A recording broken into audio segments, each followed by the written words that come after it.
Fuck was that? You just didn't drink. Fuck was that?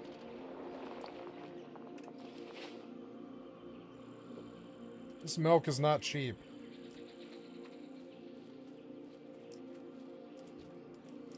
Thank God this guy was willing to kill, because I'm not.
Juven.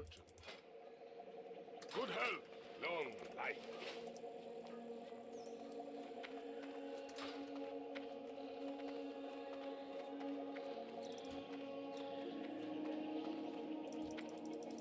Action. Wishes to you. Of course. Be well. May your days be long and your hardships few.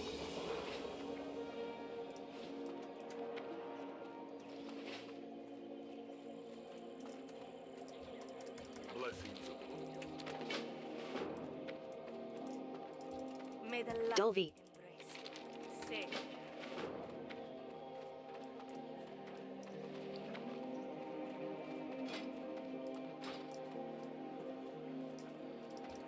The Legion's end draws near.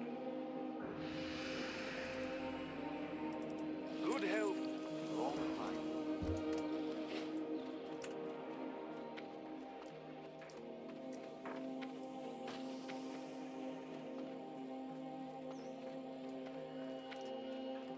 Welcome. Browse at your leisure.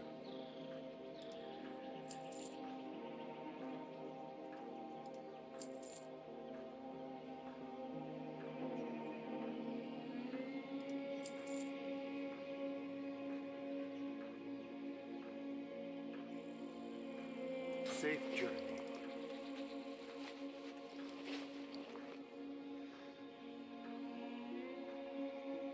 You wish to buy? Trade? Be kind to those less fortunate.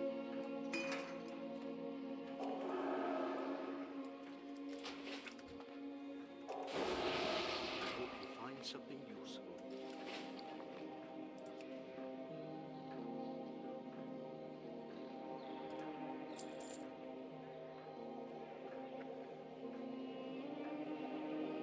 Dionys Aka.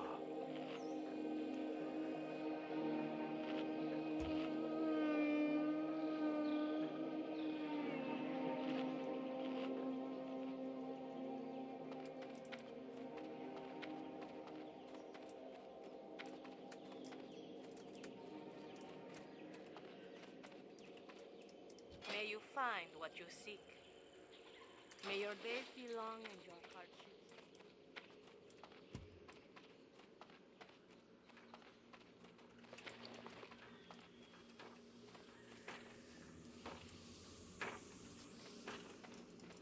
Greet, Anchorite. friend.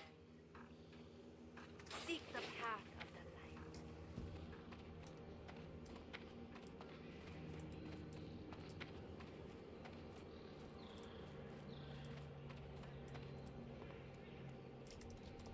The Naru have not forgotten us.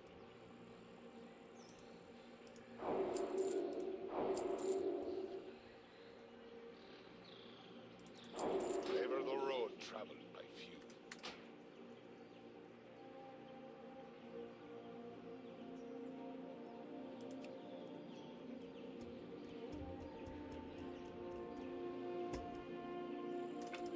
Blessings upon you.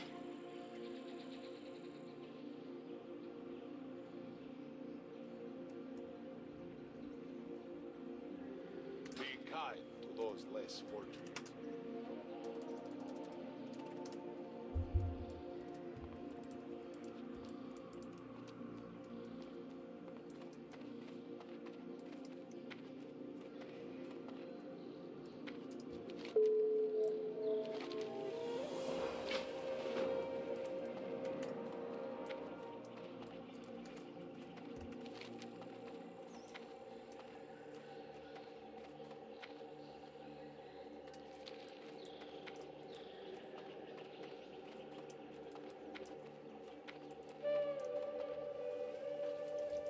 Blessings upon you.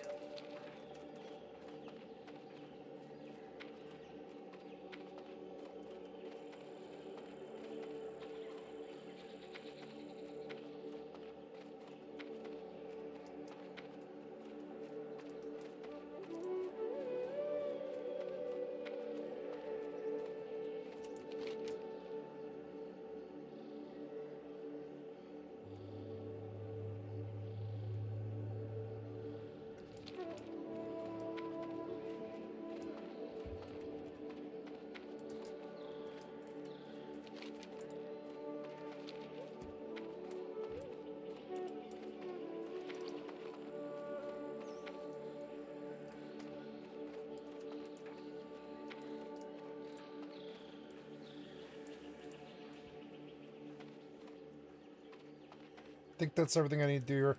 I need to buy drinks, I guess. Oh, no. I need to buy my spells.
So that's the WoW maintenance. God damn it.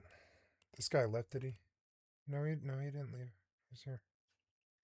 But I'm not mining. How am I still only a 7 mil? What the fuck?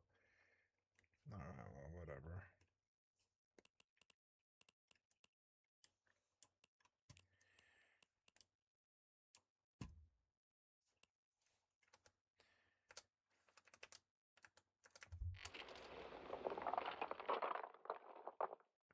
Yeah, usually it's like 20 minutes, so it's like 7:20, something.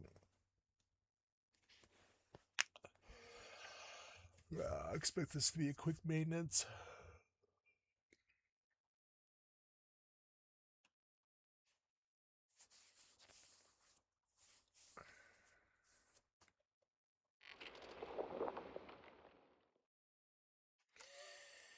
I want to be Enchanter Taylor, but it's like pointless to even take them. I don't want to I don't want to spend money on tools that I don't need.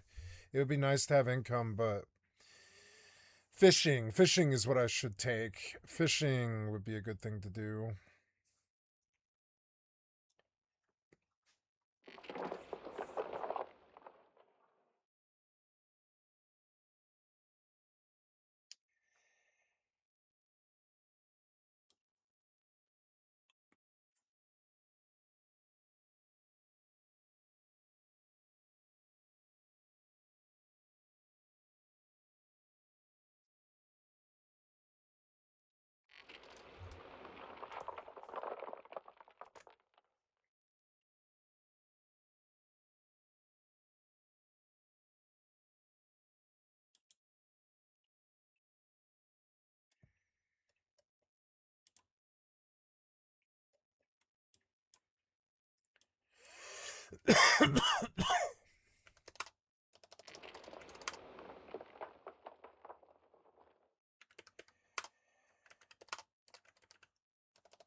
What was that? That was so annoying. I encountered a mob problem immediately. Pratt.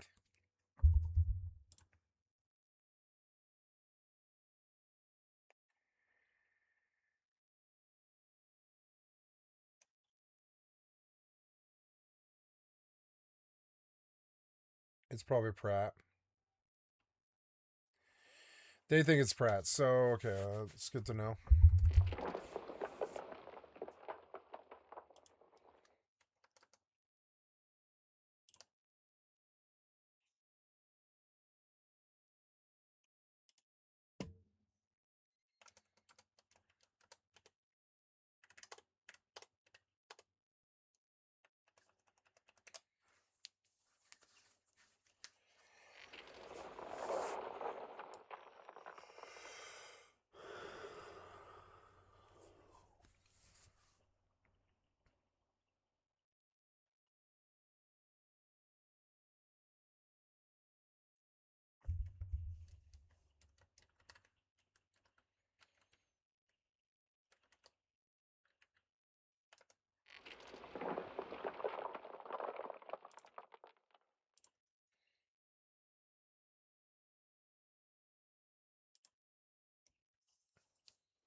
I suppose I shall eat something.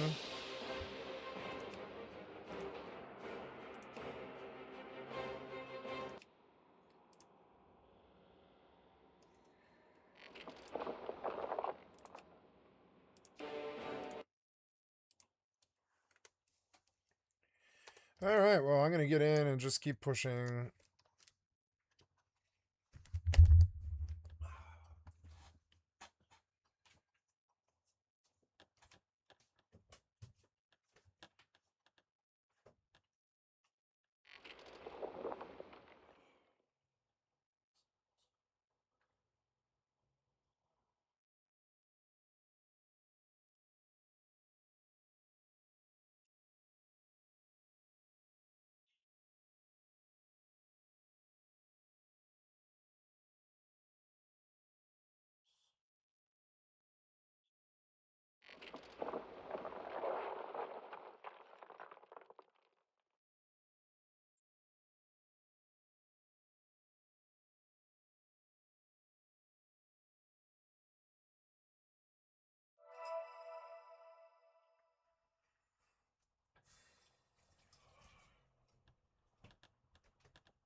Okay.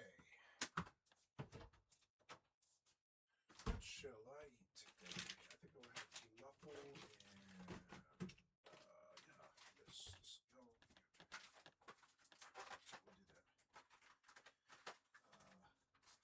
We'll do that. This will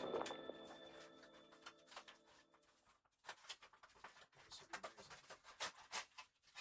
Falafel will add to this very much so.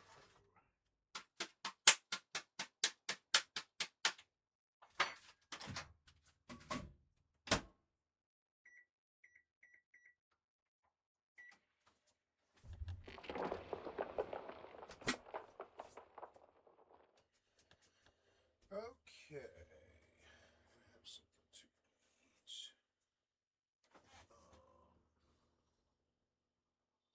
I'll drink water and eat fruit.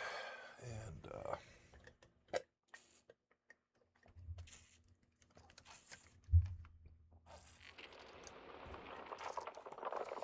I love that these other games are farming in the background.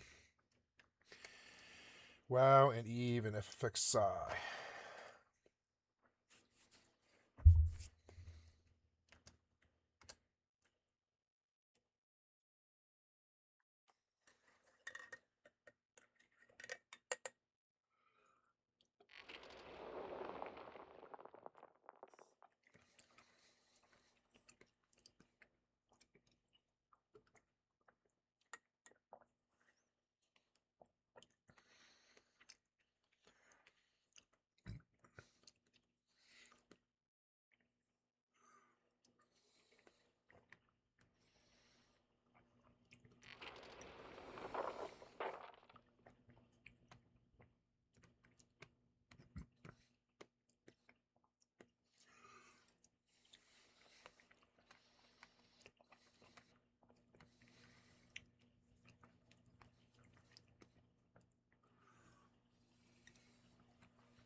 Alright, anyways.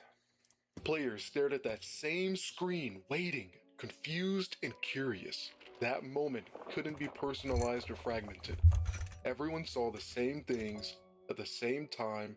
It was shared, and that's why it mattered. Among Us. Among Us was never supposed to become a global phenomenon. It released quietly in 2018 and nobody cared. But in 2020, something strange happened. It spread. Not because of ads or algorithms, but because people, friends forced friends to play it. Streamers pulled viewers into it. Suddenly, everyone was lying to each other. And for the first time in years, gaming became social again. Not progression, not grinding, just talking, accusing, and defending yourself like your life depended on it. Matchmaking? Forget about it. You were playing against humans. Humans you knew, humans you talked to, humans you remembered. And just like that, we shared language again. Third imposter, evented, sus. You could say one word and everyone understood. It didn't matter who you were, everyone was in the same room. Elden Ring. This game broke all of the modern design rules. No battle pass, no daily rewards, no constant dopamine drip. It didn't try to retain you, it challenged you. The devs dropped millions of players into the same hostile world and let them suffer together. You didn't just play Elden Ring, you survived it. Everyone remembers their first wall. Margit, Radon, Melania, Blade of Nicola. And suddenly, the internet wasn't fragmented anymore. Everyone had stories, they had scars. Everyone spoke the same language again. And the algorithm didn't do that. It was the struggle we shared. Struggle creates meaning, and meaning creates memories. Even legends emerged, like Let Me Solo Her. That guy was a random player who became immortal because he would help casual players by destroying arguably the hardest boss in Elden Ring, and he would do it with style, often taking no damage with just a sword in his hand and a pot on his head. You can't manufacture moments like that. They have to be lived together. Baldur's Gate Somebody who just plays Dark Souls all the time. 3. Elden Ring made waves, but Baldur's Gate was Yeah, it's funny. I did experience all of these things, and dangerous they were great. They were. to the industry. It was dangerous because it proved something they didn't want you to know. You don't need psychological tricks to keep people playing games. You just need to respect them. But you know what? I think Sven Vinke said it best. It's stupidly simple. They didn't make it to increase market share. They didn't make it to serve as a brand. They didn't have to meet arbitrary sales targets or fear being laid off if they didn't meet those targets. The people in charge forbade them from cramming the game with anything whose only purpose was to increase revenue and didn't serve the game design. They didn't treat their developers like numbers on a spreadsheet. They didn't treat their players as users to exploit. They knew that if you put the game and the team first, the revenue will follow. This game gave players real freedom, not the illusion of choice, actual choice. Everyone had a different journey, but somehow we were all talking about the same moments, the same characters, the same decisions. Who did you trust? What did you do? Who did you do? For the first time in years, the internet stopped arguing to finally share some stories, like the good old days. Clair Obscure Expedition 33. That Sven speech couldn't have been more true, because Clair Obscure didn't chase trends. It didn't try to appeal to everyone. It had identity, style, and confidence. A retention spreadsheet was not the guideline for this game. It was designed by a small group of artists who care about what they make and the audience they make it for. And people notice things like that. So the algorithm didn't need to push it, because the players already were. They told their friends, they shared clips, they made Let's Plays. They talked about it because it made them feel something. And when art makes you feel something, you want other people to feel it too. That's how culture is supposed to spread, not through algorithms, through people. I want you to notice the pattern. Originally, none of these games succeeded because they were engineered for retention. They succeeded because they gave players something to share. That's what monoculture is now. Not everyone consuming something because they have to, or because it was fed to them, but because they want Falafel, to. rice, The and worst curry. part, though, is once the credits roll on these games, the hype starts to die down, the conversations begin to slow, and we wake back up in a world where we unlock our phones, open our For You pages, and get shoved back into our algorithmic confinement. We are drowning in a sea of content made specifically for us, which means we're drifting further away from everyone else. Usually, having exactly what you want is bad for you. Sometimes we need to consume things outside of our comfort zone to grow as individuals. Years of being in an echo chamber will do serious I'm damage eating. to your psyche. If you only consume anti-woke content or super far left content, the algorithm feeds you extreme versions of that until you literally cannot understand how the other side thinks. If you click on Not one me. manosphere video, suddenly women are the enemy. If you click on one political video, suddenly the other side is evil.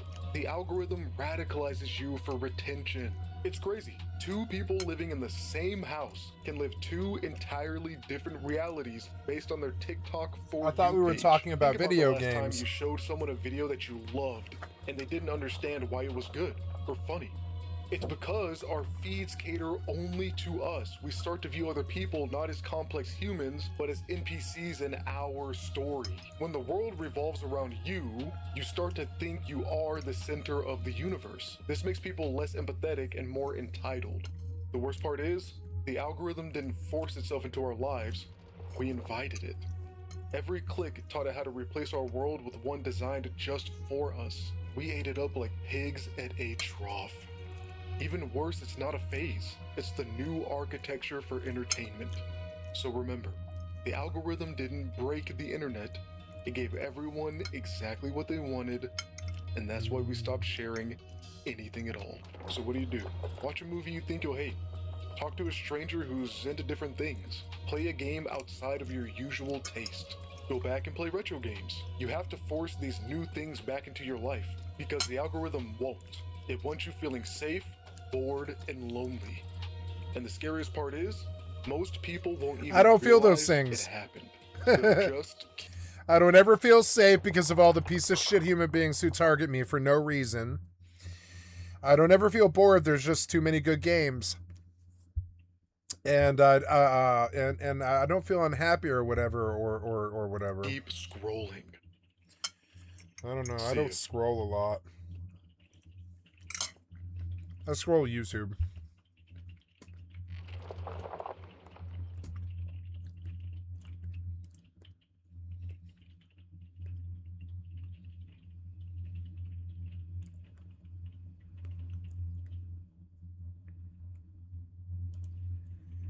What's a bad opinion for a favorite movie?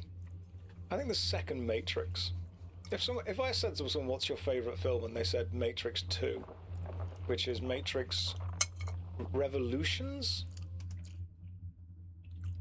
Which was technically probably the best film in terms of the action scenes.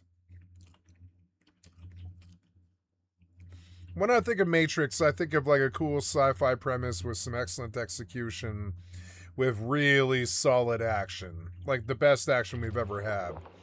The second Matrix movie is, I think, the best action film of all time.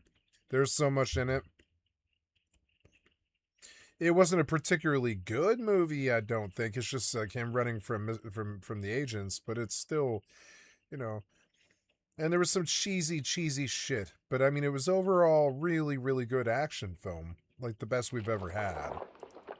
It still is, I think. Reloaded? Reloaded is, isn't it? Reloaded. If someone says that their favorite movie is The Matrix Reloaded, What's wrong with that? I would have questions. Like, I like the massive Sentinel fights in the third one, Revolutions.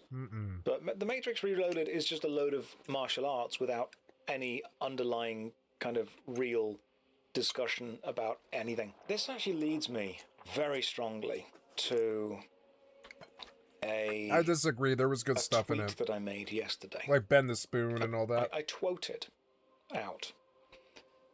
And the general vibe of the tweet was... Or that was the first one, I think huh? sometimes franchises start The to second one was fail cheesy. Yeah. because instead of being about something, they start to become about themselves. And this is what I mean by this. I used Star Trek, Star Wars, and in fact World of Warcraft as an example. You guys can let me know what you think and feel about any of this. Okay. Let's take Star Trek. Star Trek, I think, is a really good example of this. Star Trek, yeah, it's a futuristic sci-fi style show, but I don't think Star Trek is necessarily about futuristic sci-fi style stuff. I think it's about problems that humanity was facing at the time, moral...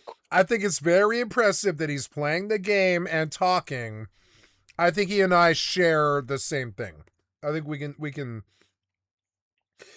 share the gift of gab, and if there was someone else on YouTube I looked up to besides Kira, it would be him, because he is playing the games. He is playing the games. You can see that he is. So many of these fucking streamers just don't play the games anymore. Quandaries that people were getting in. It's about exploring what it means to be human. I don't care if he dies. I don't think he cares. I don't care if he dies. Do you care if he dies? He's in some cave. I suppose if you're like a 15-year-old and he's your biggest hero, you don't want him to die, or you're emotionally invested or something. But I don't care if he dies. He was obviously just dead. Who cares about dying in classic unless you're in hardcore? It really doesn't fucking matter. You run back, you're there in 2 minutes. I mean, correct choices, the wrong choices, the difficult choices. Sometimes the walk is painful and long. But it's like, but if you're just exploring the game and having fun and playing a warlock or whatever, fuck it, die in the cave, who cares? I ride death all the time, I die all the time. I like dying sometimes. It's like, let's see what happens, those choices through the lens of sci-fi. Star Trek was, of course, a thing.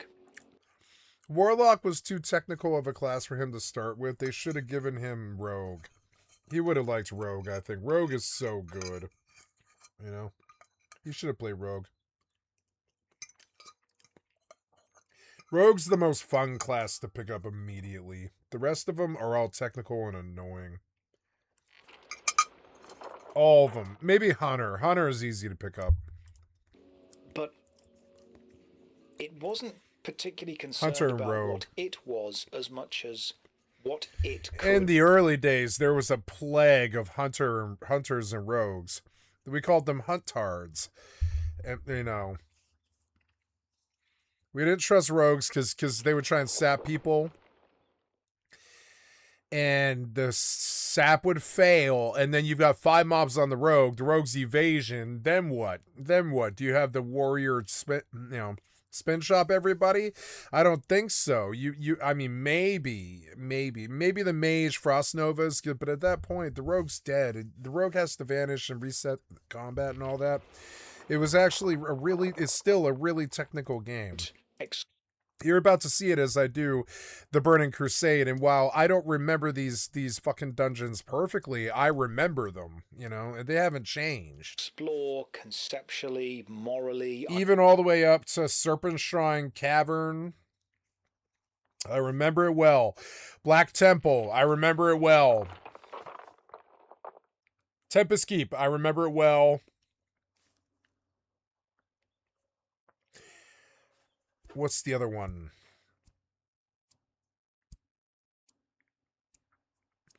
Maligos, and Maligos, which is just a terrible fight because it's in 3D. It's a full flight fight. Ideologically, through or it's an anti-grab fight, and it sucks. Characters. It's a terrible, terrible fight. They never ever should have done it. It was not valid. I didn't think it was a valid fight. Through its stories. Maligos, Well of Eternity. There's a whole bunch of them. There's the Ogre King. I can't remember his name. There's a whole bunch of them. Through its situations. And I think Star Wars was the same thing. I mean, Star Wars convinced itself. Actually, you know, I didn't think that the Phantom Menace through the Clone Wars was actually like this, but past it was. The Force Awakens was getting high on its own farts. It was just there to be Star Wars and show us new Star Wars stuff. Now, I don't hate The Force Awakens. I think it was a good movie. I liked Rey, but then they kind of dropped Rey.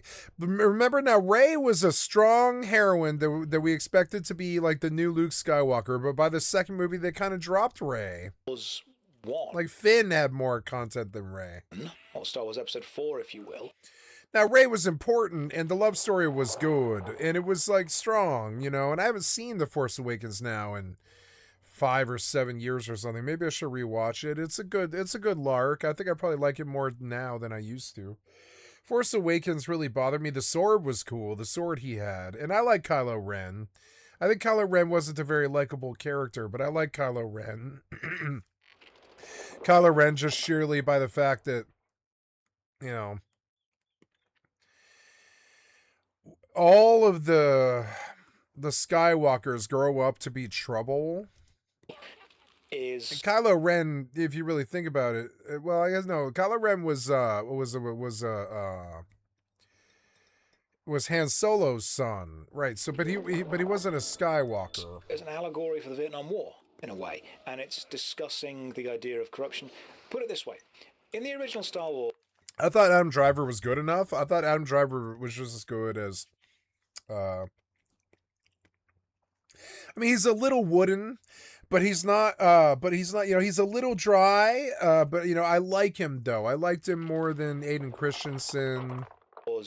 Trilogy. There are Jedis and Sith. I'm sick of doing the whole member berries thing. Member berries episode really bothered me. Because, like, now I'm aware that I like all this right-wing coded stuff.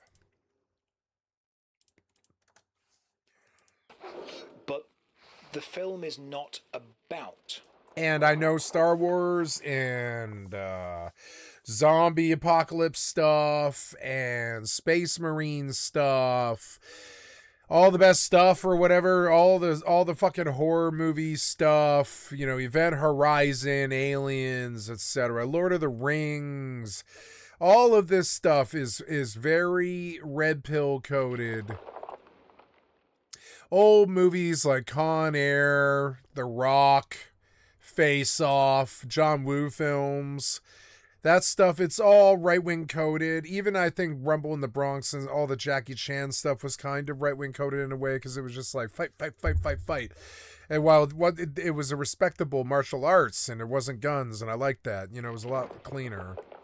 It was still kind of like fight your problems out, fight your problems out. And there's a lot of right-wing coded stuff out there, tried and true, designed to like basically code men into wanting to kill each other. And I swear to God, that's like what war, and I've been such a victim of it now. I've been trying to deprogram myself. I began to understand that at no point in my lifetime did I ever have a desire to physically hurt somebody, and I can't relate.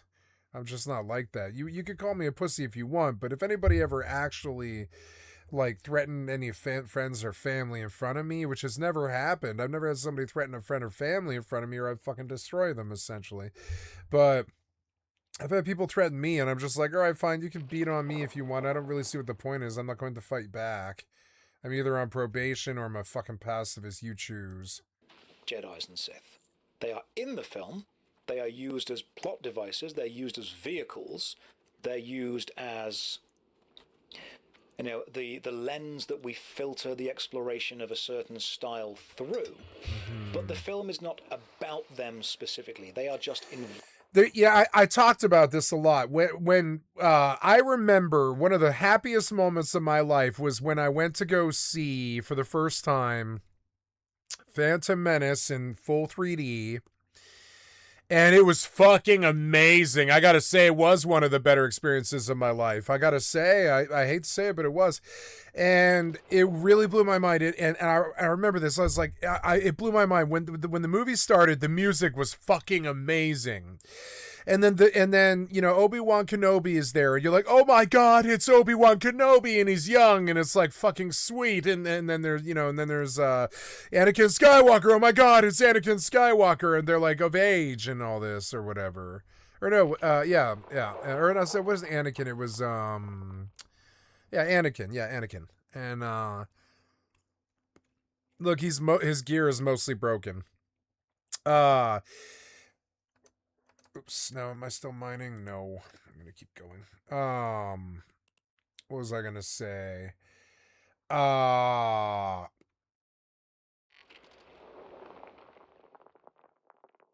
The two Jedis are aboard the Trade Federation ship, and they're using stuff like Force Run, and they're like fighting droids and chucking lightsabers through walls and stuff like this, and flipping them back and having them spin like boomerangs and shit like this. And there's all this really cool Jedi lore in the first like 2 minutes and 15 seconds of the film. It's not very long. It's, you know, before they're like busted and they're like running and they go off to the planet, if I recall. They run and they land on the planet or something. They evade the Trade Federation or something. They escape. And that part was really cool. There was other really cool Jedi fucking lore where they're like swimming down to the underwater city and stuff like that. That stuff was so cool. There was really good stuff in Phantom Menace that felt like old Star Wars, but that was it. The rest of it played out like a romance novel mixed with, well, I'm sorry, not the first. The first one didn't play out like a romance novel, but the second and third did. And the first one, it was very intriguey. It had a lot of cool intrigue, but I don't think they lived up to it. I think there was supposed to be this cool Senate takeover, but I don't think they really showed it that well. It was all in the background and stuff, and you know, I don't know. I look back and I think, I wish the movie had just stayed. If they were going to make a departure, which I feel like they kind of did with the Phantom Menace films, was that if they were going to make a departure, then they should have just followed through, kind of like they tried to do with Rogue Squadron, where they just like they followed that dude for the whatever his name from Rogue Squadron was. I can't remember his name, but he was cool. I liked him. And the pacing of those films were better in terms of here's an action romp that isn't trying to sell you all the Star Wars lore. And I think they would have served to just have Anakin, and I think, you know, in the first movie, they could have really brought the lore in for the second and third films, but for the first film, I think they should have just had Anakin and fucking Obi-Wan Kenobi kicking ass across the fucking galaxy. And there was some elements of that, like they go to Mos Eisley, they have a cool silver ship, and, you know, what's his name? Darth Maul gets onto them and is trying to kill them, and there's like, you know, and there's pod racing, which I really think was kind of a bad stylistic choice, but it was still Jedi stuff that I don't mind. In retrospect, I didn't mind the pod racing because it fit the Jedi stuff, kind of. And then the Phantom Menace battle, Duel of the Fates, was really good Star Wars stuff. But there's all this other stuff. Like, people hated Jar Jar Binks, but I don't think I love Jar Jar Binks, actually. My problem with Jar Jar Binks is I don't think he was necessary. I don't think Taboo was necessary. Was it Taboo or was it Taboo? Tanu something? I forget what Padme's planet was. I think Padme was necessary. All the rest of that crap about that planet she came from wasn't necessary. It was a complete departure. The Trade Federation stuff was necessary. I think I was a lot more willing to go with a Trade Federation story than I was, like, you know, the Senate being taken over, because the Senate being taken over is like political intrigue. There was like too much political intrigue in it, and for what it was trying to be. And I don't know, I don't like critiquing other people's work. I think it was a good set of films, I do. But I don't know, I that romp at the beginning of Phantom Menace where they're like running through the Trade Federation ship and they're force running and they're fighting rolling drones that we'd never seen before. That was old Star Wars. Even in the first one, they started off like that. And it did have a good start like that, but it maintained it when it was like when they were swimming through the water and they were meeting Jar Jar and all this stuff. And it maintained it for a little there for a bit. But then the sloggy Senate and the sloggy Taboo takeover, and it's just sort of slogged a bit. And I don't know. I wish they had just kept it kind of a little bit more contained, but a lot more interesting. It's hard to be critical like this. It's Star Wars. I think they were fine. They were good films. Involved in the process of the story. Whereas I think a lot of modern franchises, what they then do is, instead of using the franchise as a vehicle to explore other things, they use the franchise to explore the franchise. They become about themselves. New Star Trek episodes, I'm not necessarily saying are bad, but I'm saying they are about Star Trek. New Star Trek is about Star Trek. Old Star Trek simply used stuff to explore other concepts. I mean, Star Wars has a lot to say. Were you ever a teacher? I was. See, this is why I love the internet. See, 999rev999 says to me, so you're saying stories suck? No, Rev. I feel that... Do I need some crayons to explain this to you in a way that you're not going to immediately jump to over-the-top conclusions? At no point have I ever said, yeah, guys, so stories suck.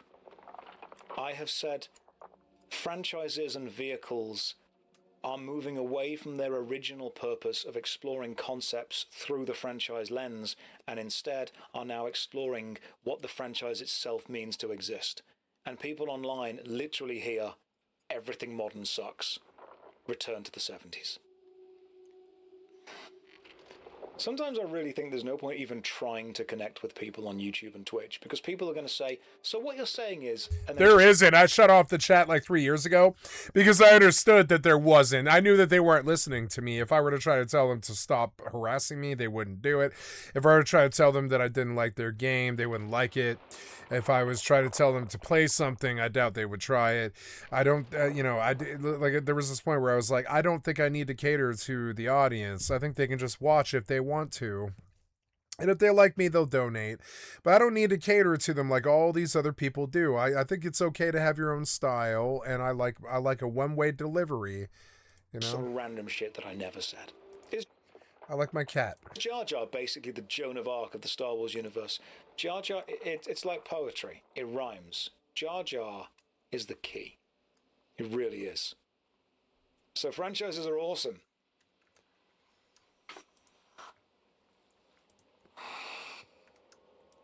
It's my fault for streaming. The smart people aren't on Twitch. It's, at this point, I've only got myself to blame, really, haven't I? I'm kidding. You're all great. Don't go anywhere. Anyway, what I was talking about He's was not kidding. And that's the problem. Like, yeah. And the general idea that franchises lose their core identity because they are no longer about exploring concepts through their own individual lens and become about exploring themselves, which was never the original point. The original early Star Trek was not about exploring what Star Trek... Watching him try to solo into Deadmines is pretty much the dumbest thing I think a WoW player could do at this level. It was about exploring... It's kind of funny watching him die into Deadmines 5 times for no reason. He just got sucked in there as he killed mobs, and it happens to all of us. Yeah. Ideas and hardcore. I've died there. I've died at Moonbrook twice. I've died at Moonbrook twice because they just start spawning on top of you. The hyperlink was so bad when hardcore first came out. The fucking hyperspawn was so fucking bad that you couldn't stand there. They would just pop you.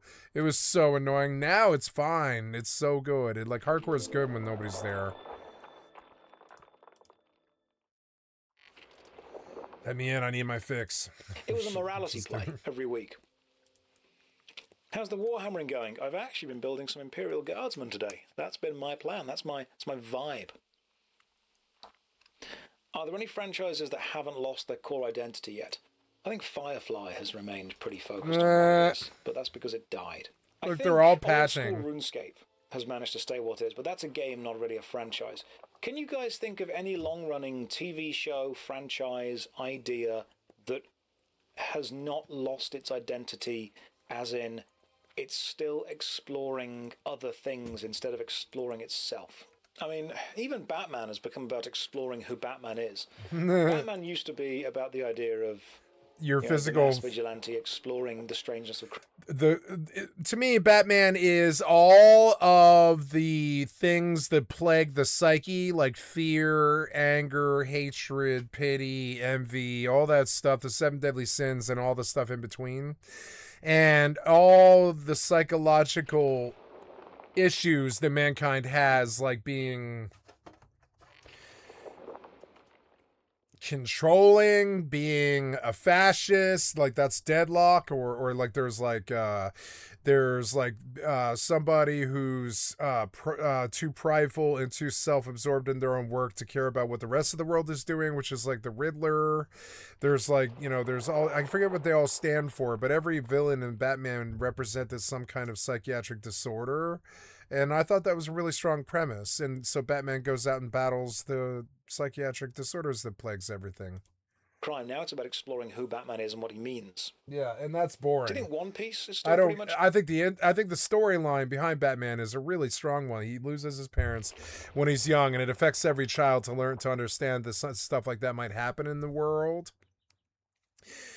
But then they sort of end up focusing on that stuff. Like, they're like, origin story of Batman, etc. So cool, all the comic books and all this stuff. And it's like, I don't know, the cool parts of Batman were like going out and stopping the problem by yourself. You know, it wasn't really about, I don't know, the lore. Shit, One Piece is a good example of it. One Piece isn't bothered about exploring what One Piece is or what One Piece means. It does seem way more bothered about just going on an adventure still. The idea of going on an adventure. Warhammer 40k used to be effectively about satirizing war. Warhammer 40k was an absolute satire of over-the-top sci-fi systems by making one that is so massively over-the-top you could never question it. Okay, Inju, where is the blacksmith symbol? I don't think there is one in this place. Helldivers does the same thing, yeah. I mean, Starship Troopers. I think Starship Troopers, the first film, is a phenomenally good film. I think the first film was about something. The second film was about Starship Troopers. The first film was about... Yeah, that's actually a perfect example of, the bad stuff. By the campfire. The campfire? Okay, over here. See, I don't have... Oh, this guy. Oh, perfect. Yeah, fix all my items, please. Beautiful. Now I'm ready to go again. Here's an example. The first Starship Troopers was about it was parodying military recruitment, it was parodying war, it was a satire of that. I mean, whether it was a good or a bad satire, good or a bad parody, I've got opinions on that in general, but as a concept, the point of Starship Troopers was to explore propaganda and to explore that through an over-the-top satirized war film. That was its focus. What it was about was parodying propaganda, and the way it was doing that was through this shown war film. Starship Troopers 2 is about Starship Troopers, and that's what I mean when I say these franchises become about themselves. They no longer have anything specific to say. And it's not just nostalgia. Sometimes it's the idea that the series has just run its course. Did anyone think that we really needed a Dumb and Dumber 2? No. Did we really need Son of the Mask? When you look at these really bad sequels to films, the reasons that they are really bad sequels is because they are no longer using the universe that the film has set up and the characters that it has created to explore an exterior concept. They are instead simply exploring themselves, using themselves. And then when you look at sequels that are good, it's about using the film to explore a concept outside of itself. Here's a great example. Do you know why Terminator 2 is such a great film? It's not because Terminator 2 is, what if we did more Terminator?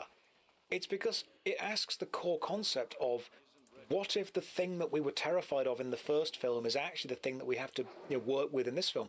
What does it mean to be human? What does it mean to support? Terminator 2 is not just a badass action film.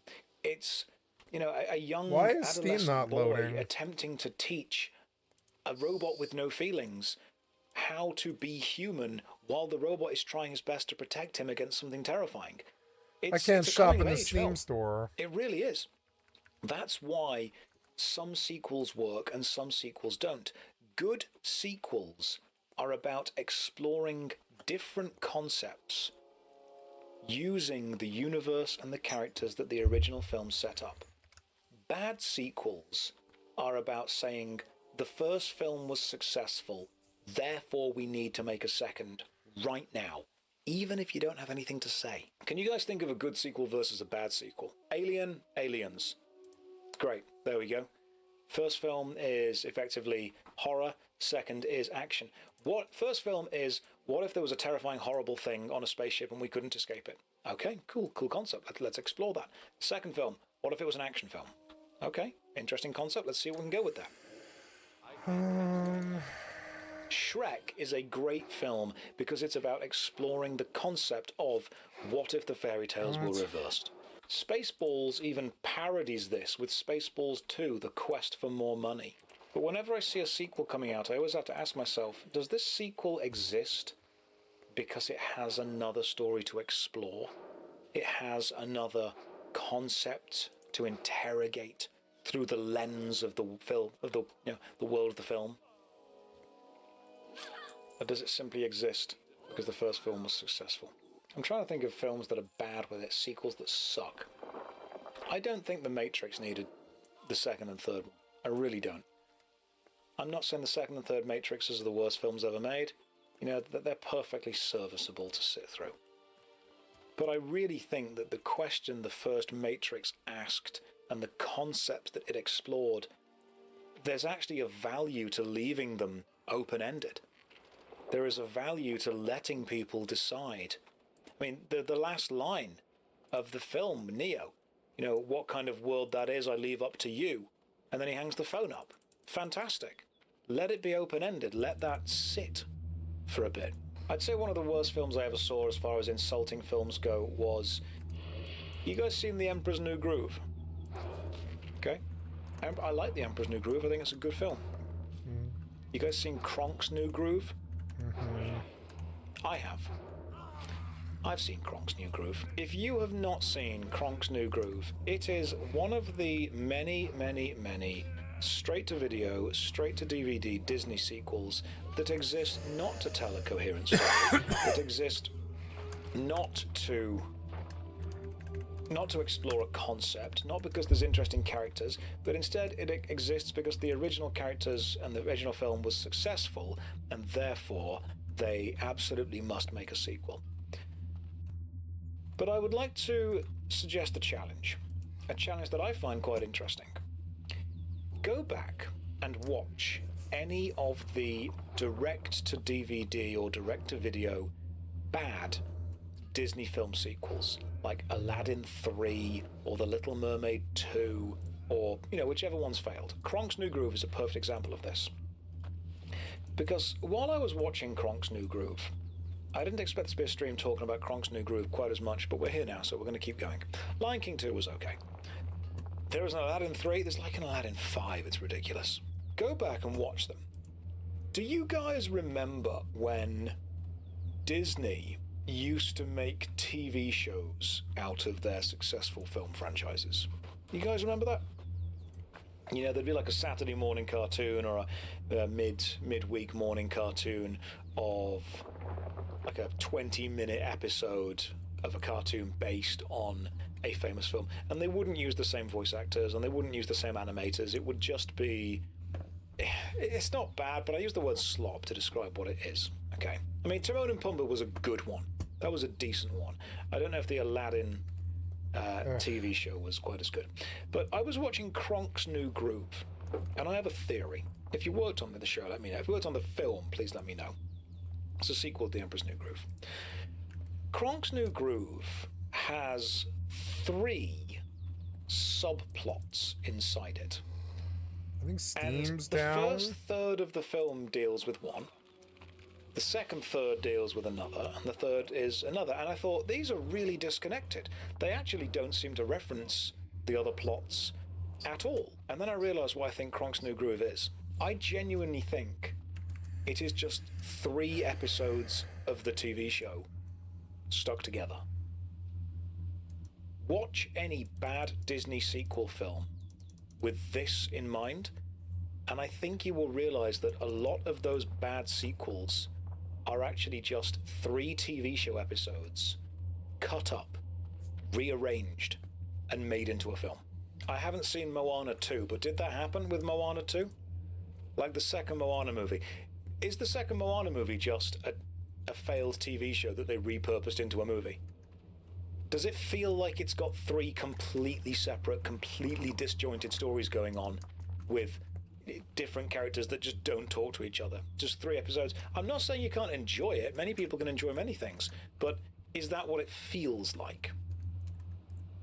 Because to me, I'm 90% sure that's what some of these Disney films were. They said they were working on a show during COVID and Disney pushed it to be a theatrical release. Gotcha. Yeah, so I think a lot of these straight-to-DVD, straight-to-video films, I mean, some of the films are good. I'm not saying everything that does this is bad, but I think that this is a formulaic thing, a systemic thing that we can look at.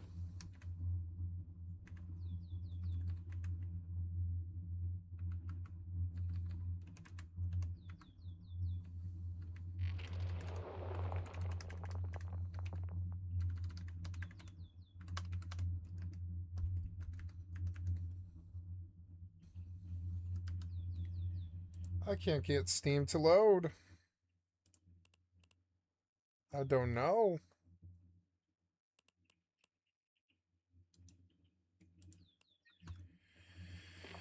Some kind of problem? I don't know. I should maybe relog.